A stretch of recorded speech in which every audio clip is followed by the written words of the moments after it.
Hey there, pirates. Welcome aboard the Anime No Me channel. Today, we're finally going to uncover one of the biggest revelations in all of One Piece, the real reason Akainu didn't attack Shanks at Marineford, and why he stopped the Great Marineford War. I hope for your support to help our crew win, and to do so, you just need to click the thumbs up button, leave a like, and subscribe to the channel. By doing this, you will win an incredible devil fruit, so just comment which fruit you want. Let's head back to the Marineford Cauldron, chapters 550 to 580, where the entire world was watching the bloodiest event since God Valley, which we revisited in chapter 1165. Akainu, newly rising as a potential fleet admiral, was in full berserker mode. He melted Whitebeard's chest with a magma punch, cut Ace in half with a justice punch, so brutal it made Luffy faint from shock, and kept chasing Jinbei and Marco like they were flies at a picnic. He was the embodiment of absolute justice, the kind of man who believes the only good pirate is a dead one. Then, in chapter 579, Shanks shows up out of nowhere, his red ship slicing through the sky, his conquerors Haki making admirals and vice admirals kneel without meaning to. If anyone still wants to fight, I'm game, he says calmly,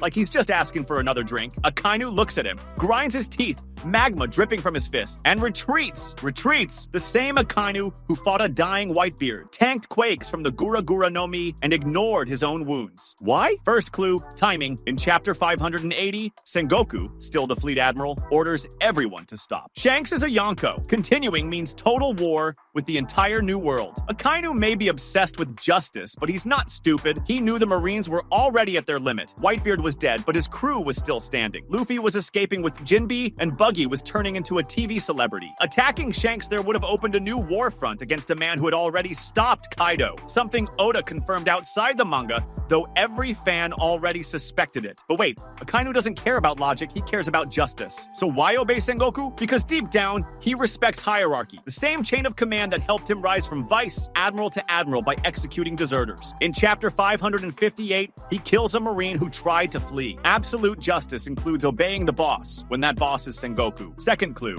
Haki. Shanks isn't just a cool red-haired swordsman. In chapter 434, he stops Admiral Kizaru with a single glare. In chapter 1055, he uses Conqueror's Haki from afar to knock Admiral Ryokugyu down in Wano. At Marineford, his Haki makes Akainu hesitate. It's not physical fear. Akainu tanked Whitebeard's attacks, and his Haki was monstrous. But calculation. Magma takes time to burn, and Shanks cuts faster than thought. In chapter 597, Mihawk says Shanks is the only man he truly respects. Akainu knows that. He knows that fighting Shanks in that chaos could have ended with him melting his own arm before even landing a hit. And Oda loves to show that even the strongest have tactical weaknesses. Third clue, and this is the bomb, chapter 1165 dropped God Valley. In that flashback, Garp and Roger joined forces against Rocks. Roger had Rayleigh as his right-hand man, and Shanks was just a kid learning aboard the crew. Akainu, a young Marine at the time, probably heard the stories. In chapter 957, Sengoku explains that Rocks was the strongest pirate in history, and Roger plus Garp had to ally to stop him. Shanks was there. He saw it all. Akainu, who hates pirates, despises even more those who change the world. But he also knows Shanks has stopped wars. In chapter 1, he stops a Sea King. In chapter 434, he stops Kizaru. At Marineford, he stops the war. Akainu wants justice, but he doesn't want to be the fool who reignites a world war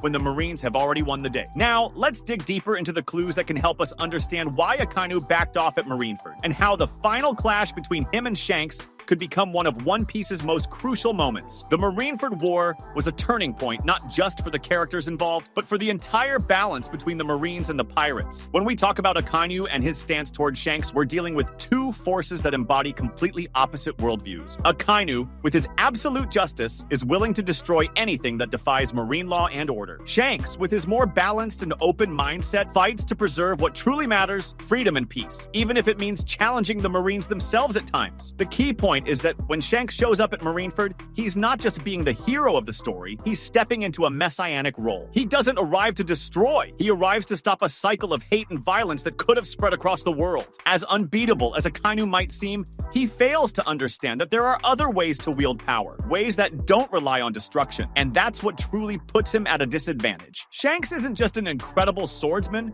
or a powerful Haki user, he's someone who understands that sometimes true strength lies in knowing when not to fight fight. His arrival at Marineford wasn't only a major event for the war, it was a defining moment for how Oda builds his characters. Shanks has a clear purpose: to bring balance, and that purpose is reflected in how he interacts with others, even with someone like Akainu. Now, let's talk about this idea of absolute justice, the core of Akainu's behavior. For him, justice means doing whatever it takes to wipe out the scum of the world. It doesn't matter who or what. If it's a pirate, it must be eliminated. But this worldview is far more limited than it seems. Akainu believes that by eradicating pirates, he's securing a safer world. Yet, he forgets something fundamental. Absolute justice is blind. It ignores nuance and complexity. It can't see the different perspectives of those on the other side. Shanks, on the other hand, understands that to bring true peace and balance, one must be flexible, to know when to stop and when to act. He sees Akainu as someone trapped in his own rigid ideals, and that's what makes him dangerous. Because when someone like Akainu becomes consumed by his own unbending sense of justice, he turns into a destructive force, unable to see the bigger picture. So, when we call Shanks the guardian of balance, we're talking about a man who, although capable of destroying everything, chooses instead to use his power to preserve peace. At Marineford, he doesn't just end a battle. He prevents an even greater catastrophe by making the admirals kneel before his overwhelming presence. And the most remarkable part, he doesn't do it out of ego or threat. He does it through sheer willpower and a deep understanding of how the world truly works. Akainu deep down knows this, but he can't adapt. And that's why, when the day comes for their final confrontation, it won't just be a fight between two powerful men. It'll be a battle between two visions of what justice and freedom really mean. Now let's jump to the current manga arc. Egghead, chapters 1105 to 1165. Akainu is in New Marineford, probably chewing on his magma nails while Vegapunk goes live worldwide, exposing the secrets of the Void Century. In chapter 1114, the broadcast begins.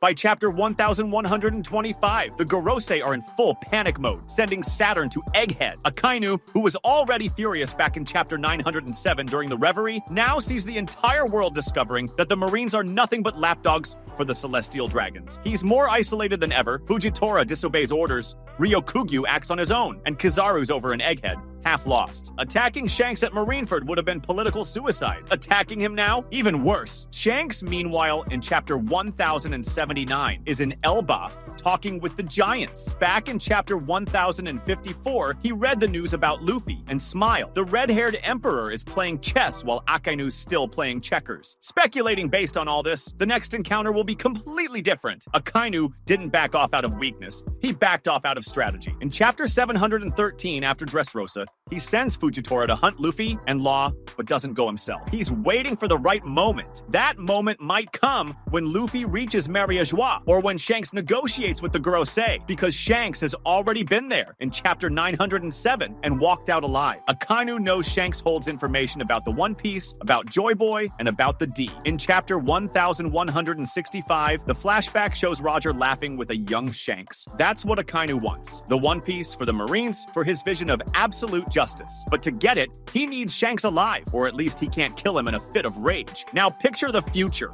Luffy defeats Blackbeard, just like we theorized in another video. Shanks shows up to congratulate him, just like he did at Marineford, but now, Akainu is desperate. The Marines are fractured, the world government is falling apart. He strikes Magma versus Gryphon. Shanks cuts the magma midair. His conqueror's Haki, making Akainu kneel for a second. You want justice, Sakazuki? I want balance, Shanks says. Akainu roars back with a Daifunka that melts half the island, but Luffy jumps in, laughing in Gear 5 form. Hey, red hair, leave the magma for the barbecue. The duel turns into a three-way brawl, and the whole world watches it live. So why didn't Akainu attack before? Because he's calculating. In chapter 650, he lets Aokiji go after their battle at Punk Hazard, even though he hates deserters. He prioritizes the Marines. At Marineford, he prioritized victory. Shanks was checkmate. Attacking him would have been like putting the king in check but losing the queen. The Marines' credibility. But now, with the world in flames, the calculation changes. Akainu will attack, and he will lose. Because Oda is clearly building Shanks as the guardian of balance, and Akainu as the embodiment of blind justice that must fall. Guys, that's what the manga has been shouting since chapter 580. Akainu didn't attack because it was the wrong move on the wrong board, but the board has changed. If you think the next showdown will be Lava versus Blade, hit that like button, comment